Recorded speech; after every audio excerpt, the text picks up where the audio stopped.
आता जे काही नुकसान काल काय परवा जे काही वादळासारखी परिस्थिती निर्माण झाली होती आणि त्याच्यामुळे मोठ्या प्रमाणामध्ये सावंतवाडी तालुक्यामध्ये जे काही विविध ठिकाणी नुकसान झालंय त्याची माहिती आमच्या तहसीलदारांनी आताच आमच्या समोर ठेवली. पंचनाम्यांच्या अनुसार जवळपास 25 लाखाचं नुकसान असं ते दाखवत आहेत. माझ्या दृष्टिकोनातून झालेलं नुकसान जे काय आता पाहायला मिळतंय त्याच्यापेक्षा ते कमी असं मला तरी दिसतंय. आणि म्हणून त्या सगळ्यावर मी कलेक्टर मॅडम आणि प्रशासनाशी बोलून जास्तीत जास्त नुकसान भरपाई कशी देता येईल, जेणेकरून जवळपास 100 जागी नुकसान झालेलं आहे अशी माहिती प्राथमिक त्यांच्याकडे आलेली आहे. आणि त्यानुसार शासनाच्या निकषामध्ये बसून जास्तीत जास्त कसं त्यांना मदत करता येईल. काही गोष्टी निकषाच्या पुढे पण जाऊन विचार करायला लागतो. कारण का सगळ्याच गोष्टी निकषामध्ये बसून देता येत नाही. शेवटी लोकांचं नुकसान झालेलं आहे. त्यांना आधार द्यायला पाहिजे. सरकार म्हणून मदत द्यायला पाहिजे. आणि म्हणून आम्ही जेवढं जास्त मदत करू शकतो, या दृष्टिकोनातून मदत करण्याची आमच्या सगळ्यांची भूमिका आहे. आमदार साहेब, केसरकर साहेब असतील, नगराध्यक्ष मॅडम, उपनगराध्यक्ष सगळीच आमची ही पूर्ण टीम आम्ही जे नुकसान झालेलं आहे त्या सगळ्या लोकांना जास्तीत जास्त मदत करण्याच्या दृष्टिकोनातून राज्य सरकार म्हणून आम्ही पावलं टाकणार आहोत. वादळी वाऱ्याने झाडं कोसळली आणि ही परिस्थिती पावसाळ्यातही होते. आपत्कालीन यंत्रणा आगाऊबाई करत नाही. काय करण्यापेक्षा कलेक्टर मॅडमनी मला काल जे आमच्या नगराध्यक्ष मॅडमनी जसं काल मी त्यांच्याशी बोलत होतो तेव्हा त्यांनी सांगितलं आज त्यांनी पावसाच्या पूर्वतयारी संदर्भात बैठक लावलेली आहे. जिल्हा पातळीवर पण आम्ही ही बैठक आज नाही उद्या की 2-3 दिवसामध्ये घेणार आहोत. गेल्या वर्षी पाऊस जवळपास 15 मेला आलेला होता आणि आता ज्या प्रमाणामध्ये उष्णता आणि वातावरणामध्ये बदल दिसतंय, कदाचित पाऊस त्याच्याही पेक्षा लवकर येण्याची चिन्ह आहे. आणि आपला सागरी किनारपट्टीवर असलेला आपला जिल्हा आहे आणि म्हणून पूर्वतयारीच्या दृष्टिकोनातून आम्ही कामाला लागलेलो आहे. झाडं कापण्यापासून दुसऱ्या विविध तयारीमध्ये आम्ही कसं राहू शकतो, डिझास्टर मॅनेजमेंटची आमची जी यंत्रणा आहे, त्याला तयारीमध्ये कसे ठेवू शकतो, त्या दृष्टिकोनातून आम्ही तयारीला लागलेलो आहोत. आणि जिथे-जिथे गरज भासेल म्हणजे म्हणजे सगळं पडल्यानंतर तयारी धावपळत येण्यापेक्षा पुढच्या वेळी अगोदरपासून तयारीत राहून कमीतल्या कमी नुकसान कसं लोकांचं होईल, या दृष्टिकोनातून शासन म्हणून आम्ही पावलं टाकतो. नदीतील गाळ काढण्यावरून महसूल आणि जलसंपदा यांचा समन्वय नाही. कोण सांगितलं तुम्हाला? समन्वय नाही हे असं कोणी सांगितलं? दिलेला आदेश पालकमंत्री म्हणून काढतात पण वाळू काढले म्हणून तक्रारी होतात, उपोषण होतात. परत सांगतोय तुम्हाला, परत तुम्ही 2 विषयाची गल्लत करू नका. गाळ काढण्याचे आदेश मी स्वतः दिलेले होते. इरिगेशन डिपार्टमेंट, जलसंपदा आणि महसूल. आता काढलेल्या गाळाचं काय करायचं या बाबतीमध्ये आमचं धोरण निश्चित आहे.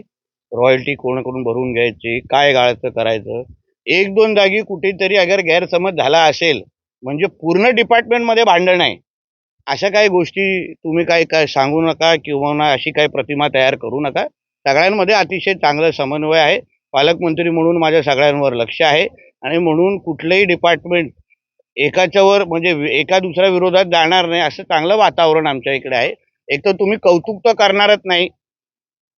गेल्या वर्षापासून आम्ही गाळ काढण्याचा कार्यक्रम करतोय.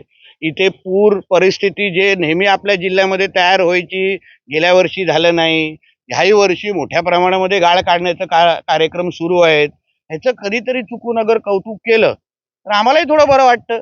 चांगल्याला चांगलं म्हणणं हे माणुसकीचा धर्म आहे आणि तो धर्म आमच्या सकट तुम्हीही थोडं पाळावा अशी थोडी अपेक्षा आहे. नाहीतर आता पत्रकार दिनाच्या निमित्ताने येतोच आहे ना, पत्रकारांचा कार्यक्रम आहे, त्यावेळी आम्हाला थोडा सल्ला देतो तुम्हाला. कोकणातल्या शेतकऱ्यांना आजही नुकसान झालं त्याच्यावर भारतीय सरकार देतोय पण आता त्या पावसामुळे किंवा वाऱ्यामुळे अजून नुकसान होतं त्या संदर्भात तुम्ही लक्ष द्या. नाही, सरकार म्हणून आमची निकषामध्ये राहून जेवढी मदत करू शकतो आमची मदत करण्याची भूमिका आहे. त्याच्यामध्ये आता शेवटी वातावरणामध्ये होणारे बदल हे आपल्या कोणाच्याच हातात नाही. म्हणून सरकार म्हणून जेवढी आम्ही मदत करू शकतो आम्ही निश्चित पद्धतीने मदत करणार, याच्यामध्ये काही दोन विचार नाही. पावसाळा जवळ हा पर्यटन जिल्हा आहे, त्याचबरोबर वारंवार वीज पुरवठ्याचा लपंडाव सुरू असतो आणि पाऊस आला की झाडे तोडणे आणि त्याच्यात आणि चतुर्थीपर्यंत हा वीज पुरवठ्याचा होतो. त्यासाठी अगोदर आणि भूमिगत वीज वाहिनीसाठी काय प्रयत्न होणार आहेत का? 2 विषय. गेल्या वर्षीपेक्षा MSEBच्या कामामध्ये निश्चित पद्धतीने चांगली सुधारणा आहे. त्यांना जे सांगतो तुम्हालाही सांगतो, चांगल्याला चांगलं म्हणा थोडं. बरं आहे, आम्हाला संबंधित खात्याचे मंत्री आणि स्वतः फडणवीस साहेब आहेत. त्यांनी स्वतः अधिकाऱ्यांची आदेश देऊन आपल्या सिंधुदुर्ग जिल्ह्याच्या दृष्टिकोनातून अजून जास्त कशी मदत करू शकतो.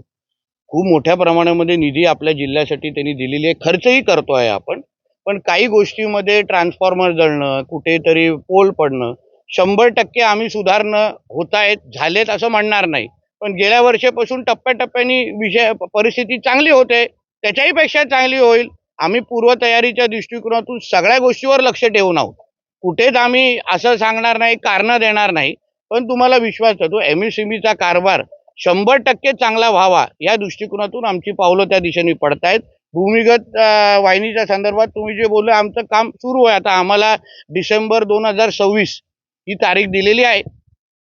माझी अपेक्षा आहे की ते वेळेत पूर्ण करतील आणि माझं बारकाईने त्याच्यावर लक्ष आहे. तरी आमदार इतके सामील आहेत आणि सत्तेत महामार्गाबाबत तुम्ही आणि दोन्ही आमदार आणि तुम्ही दोन्ही आमदार आणि तुम्ही म्हणजे किती आमदार झाले? अच्छा 3 झाले. अच्छा ठीक आहे.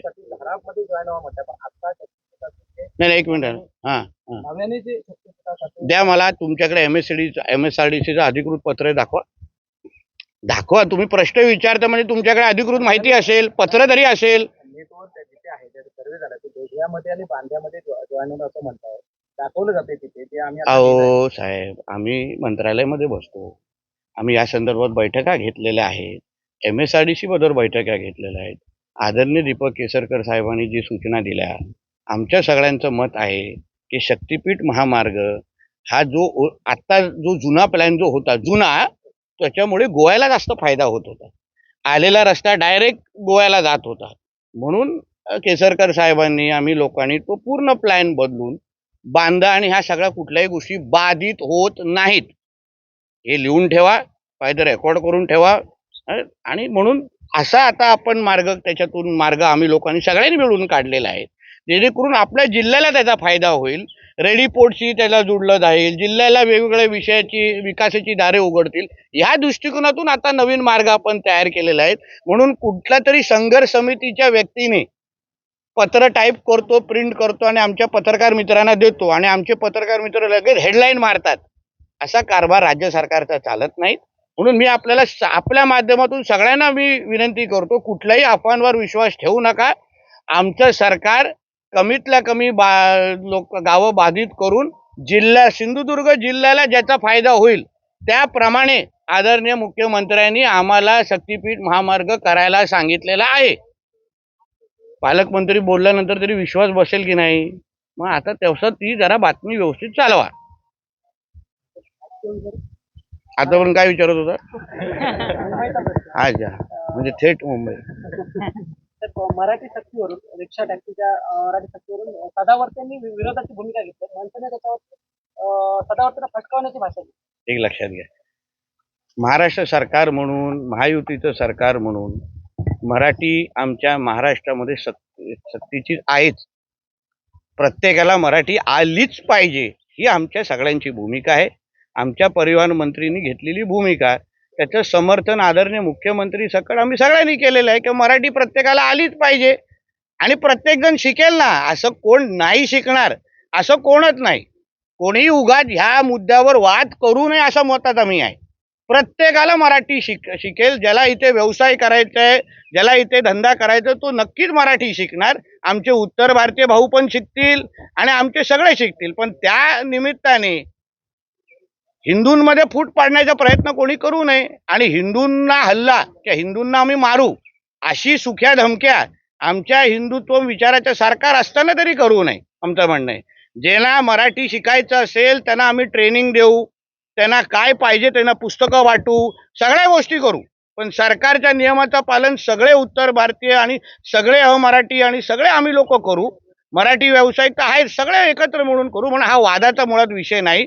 जे राज्यामध्ये कोणीही हिंदू समाजाच्या कुठल्याही व्यक्तीला धमकी देण्याचा प्रयत्न आणि ह्याला मारू त्यांना मारू हे आमच्या हिंदुत्व विचाराच्या सरकारच्या काळात कोणी करू नये. एवढीच अगर खाज असेल तर जेव्हा MIMचे कॉर्पोरेटर बोलते की मला मराठी येत नाही आणि येण्याची गरज नाही, तेव्हा का गप्प बसतात मग हे कागदी वाघ कुठे जातात? जाऊन विचारा ना त्या MIMच्या कॉन्ट्रॅक्टरला की तू मराठी तू का बोलणार नाहीस? तेव्हा हे बिळात लपलेले वाघ कुठे असतात? हिरव्या सापांना ठेचण्याची हिंमत नाही. आणि म्हणून जो नियम तुम्ही आता हिंदू समाजाला लावताना तोच नियम अन्य धर्मानं पण लावा. मग आम्हाला कळेल किती मुसलमान समाजाचे ड्रायव्हर हे मराठी बोलतात. विचारा कधी त्यांना कधी मराठी बोलायला लावणार?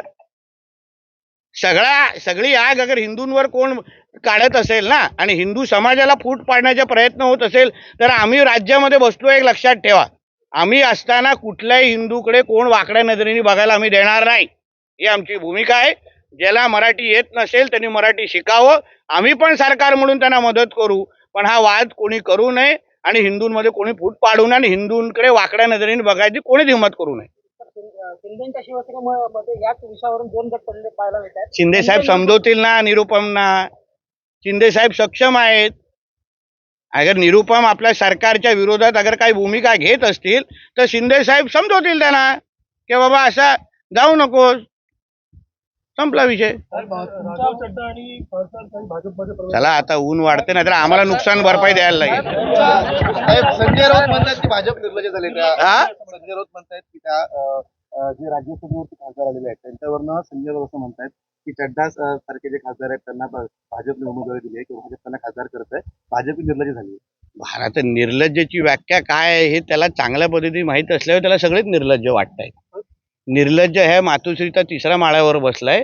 म्हणून निर्लज्ज काय असतो त्यांनी आपल्या मालकाकडे पाहून सांगावं. तुमच्या भूमिकेनंतर जिल्ह्यात MD फिजिशियन आणि सगळे डॉक्टर मात्र खाली जे आरोग्य सेवा वगैरे पाहिजे ते पण भरू, चिंता करू नका. आता एप्रिल मे जून हे सगळे भरती करण्याचे हा सीझन आहे. सगळ्यांना भरती करू. उद्धव ठाकरेंनी संयम ठेवला. तुझं बरं आहे रे, तुझं बरं आहे. आमचा त्रास आहे, आमच्याकडे आहे अजून. दोन प्रश्न